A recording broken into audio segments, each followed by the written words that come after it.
I thought I'd talk about something that I've been meaning to talk about for a while. I have an eating disorder of a certain kind. It's not a very extreme one. It's quite mild, and it's something where I don't even really consider it an eating disorder most of the time, but it technically is. I have what used to be known as selective eating disorder, but is now called avoidant or restrictive eating disorder. You might know it as being a picky eater, but it's not really about being picky. It's more about being averse to certain kinds of foods for various reasons, but something about it seems unpleasant to you, unpalatable. The texture of it, the appearance, color, the smell, whatever. There's something about it that your brain just goes, nope, I don't want that. I don't like that. I'm not going to enjoy it. And it can be foods that you've had bad experiences with in the past, but it can also be things that you've never tried before. And you just think, no, I won't like that. That's not acceptable. And it sucks because it tends to make things really hard, especially if you go to eat somewhere, a social occasion, dinner at a friend's place or go out to a restaurant or whatever, and there might not be anything that you can really eat comfortably without fighting your brain over it. And it's not as extreme as anything like anorexia or bulimia or anything like that. It's not something that causes me to starve myself, but it does make eating more difficult than it should be. And it's a pain. And it can make it difficult to eat healthily. It can make it difficult for people to get the nutrition that they need. Some people may be malnourished. They may lose weight. They may be unhealthy because of it. But it can also just be like an awkward social thing. And it's tough. I don't have a particularly severe one, but it can be difficult. And a while back, I was talking with my therapist about this and about other things too. And I came to the conclusion that I wanted to start trying new things. Life things, activities, all sorts of things, but also foods. And so he gave me some homework to look for opportunities where I could try new things. Not that I had to try them, but just noticing times that I could try new things. And eventually, I developed a plan with him as to how to try things in a safe way, a controlled way, a way that minimized risk. Because that's, I think, a large part of what that eating disorder is about, is protecting yourself from negative experiences. And there's this pessimism in your brain that assumes the worst.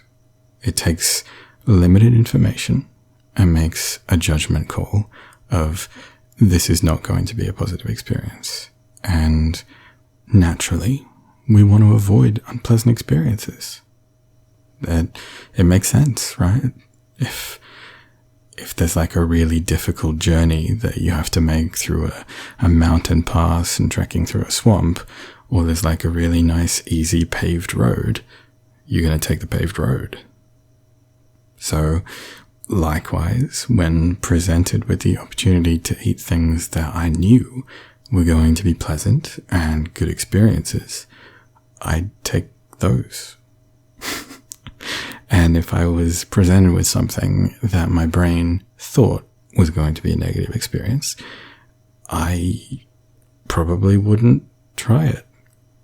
And that became a problem because I wasn't terribly happy with the way that my life was, but I kept sheltering myself from new experiences. They could be potentially good or potentially bad. I didn't know for a fact. I just assumed. My brain assumed. It made judgment calls. And particularly because it was depressed, but also because of this eating disorder, my brain would say, no, we don't want to try that. That's not going to be positive. Let's avoid that and let's stick to what we know. And that's something that I've had a tendency to do in my life in all sorts of different aspects.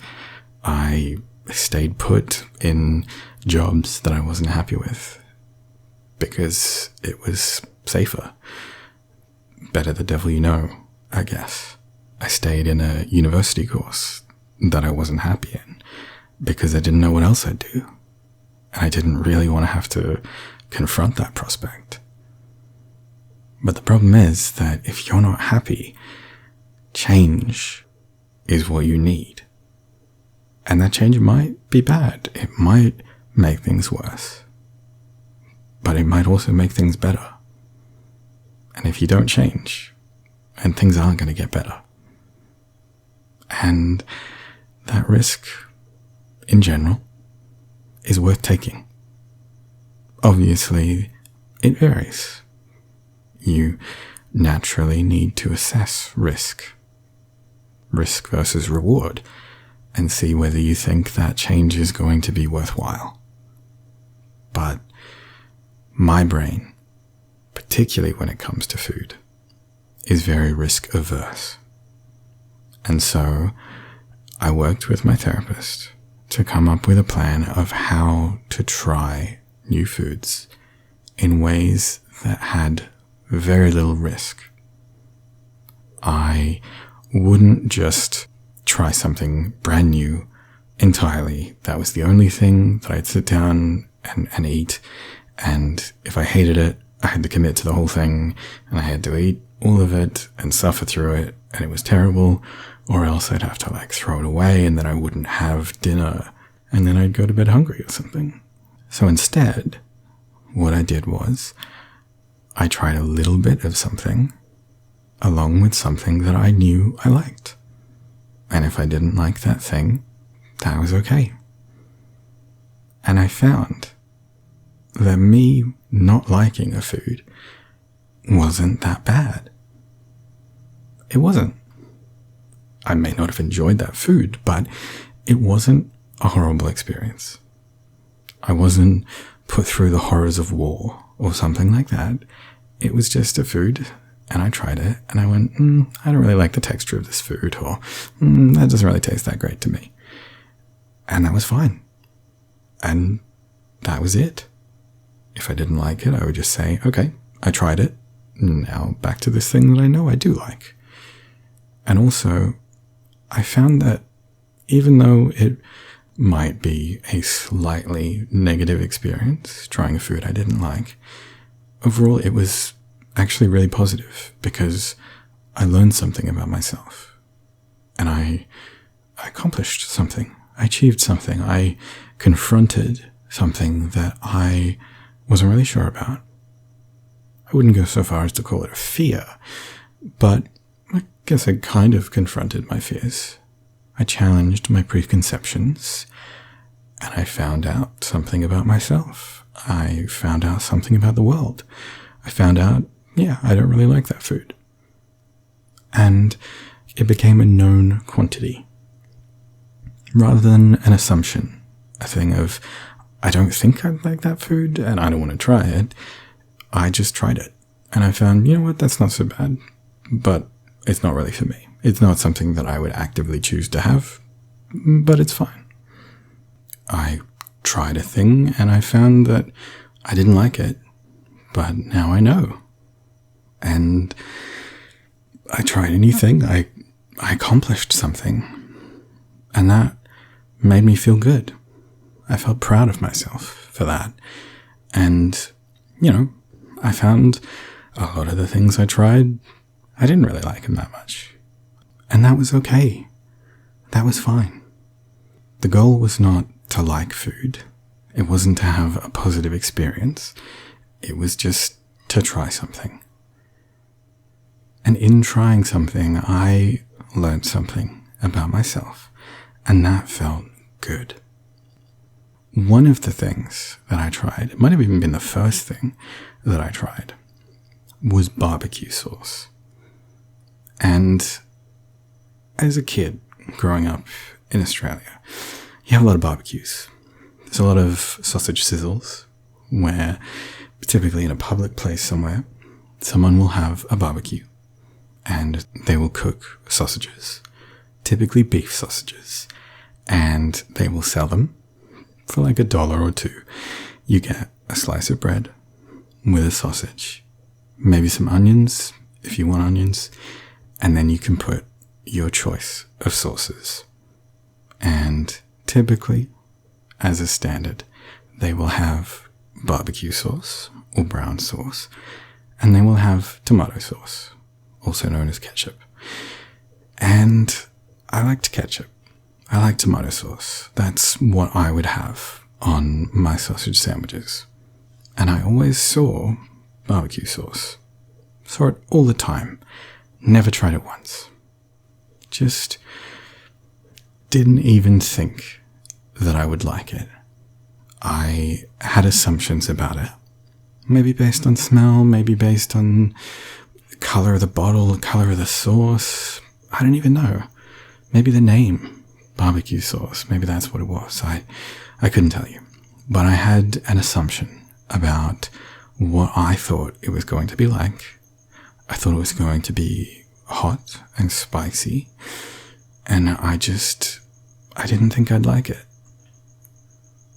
So I never tried it. Years and years and years, I never tried it. And I decided, you know what? I'm going to try it. I think it was the night I got home from therapy. I tried it out. I cooked some steak. Don't usually like sauce on my steak. Typically, I just have the steak by itself. But I figured, you know what? I'll just cut up a bit of steak and I'll put some barbecue sauce in a little dish. I won't cover the whole steak with barbecue sauce. I'm not committing to that entire thing, saying I have to try barbecue sauce on every single piece, and if I don't like it, then the whole meal is ruined. Nothing like that. I just thought, you know what? I like steak. I'll try a little bit with barbecue sauce as an option. So I did. I had a little dish. I put some barbecue sauce on it. I dipped the steak in, and it wasn't bad. I actually quite liked it. I didn't really know what to think at first. So I had another bit, and I put some more barbecue sauce on it. And I was like, you know what? I think I like this. And so I had a bit more, and a bit more, and I kept having it. And then every piece of that steak, I had barbecue sauce on it. And I found I really liked it. It was sweeter than tomato sauce. It didn't have that same tang to it. It was really quite pleasant. It wasn't what I thought it would be. And it was a positive experience. And in reviewing that afterwards, in thinking about that experience, I realized, yeah, of course I can handle trying a bit of barbecue sauce. It's just sauce. I've been through so much worse. I've been through horrible things. I've been through terrible experiences in my life, and I'm still here. And I'm still mostly functional. I'm still alright. I can handle a little bit of barbecue sauce. I can handle that. No worries. I don't have to be afraid of this. I don't have to protect myself from experiences like this. It's just barbecue sauce. And so, since then, that's kind of been a little mantra of mine, a little philosophy to keep in mind, that I don't need to protect myself from minor experiences that might be negative. I don't need to worry about stuff like that. It's just barbecue sauce. I don't need to be protecting myself, to be putting up barriers. It's fine. I don't need to be afraid. I can handle so much more than I give myself credit for. And you can too. You don't need to be afraid of the little things. You don't. You can handle them. Even when you're at your worst, you can still handle quite a bit. Big things, sure. Maybe you need to be concerned about some of the big things. Maybe sometimes you need to plan. Maybe sometimes you need to have some defenses. But the little things, it's just barbecue sauce. You can handle it. I've since tried quite a few different barbecue sauces, some of which I liked, some of which I didn't. It varies on brand, but even the ones that I didn't like, I was like, you know what, this isn't such a big deal. And I'm not going to slather it all over the thing. I'm just going to try a little bit. And that's really important. Having a backup plan, having an escape plan, not having to commit wholly to something you're not sure about. You try a little bit, you see if you like it, and if not, that's fine. You go about your day, you've got something to fall back on. That's a great way to try something new. And it's only by trying something new that you build confidence, that you realize, yeah, I can handle that. And barbecue sauce, it's not actually that bad. Whatever your barbecue sauce is, it doesn't really matter in the big scheme of things, but you can handle it. And when you do handle it, when you find that out, it makes you so much more confident. It helps you to try other stuff too. I tried plenty more foods after that, and yeah, I found that a great many of them I didn't necessarily like, and that's okay. But every time I have steak now, if I can, I'll have barbecue sauce on it. Before, I wouldn't have touched it. Would never have occurred to me that I'd like it. But I do. At least some kinds of barbecue sauce. And I wouldn't have known that if I hadn't tried it. So I'm glad that I did. I'm glad that I took that risk, small as it was in retrospect. I didn't need to be afraid of it. And I'm richer for having tried it. It's made me a better person. Strange as that might sound. I don't regret it. I don't regret any of the foods I've tried, even if I didn't like them, because they made me a stronger, more confident, more capable person, and I realized that I can handle them. I don't need to be afraid. And neither do you. Don't be afraid to try new things, especially if you can try them in a safe way, where you don't have to go all in. Just try a little bit, just dip your toe in and see how it is. It makes such a difference. And especially if you struggle with depression. Change is the enemy of depression. It loves consistency. It loves the status quo. Throwing depression off by changing things up is so important. And you can't make change without trying new things. And that's tough. But at the end of the day, it's just barbecue sauce. You've got this.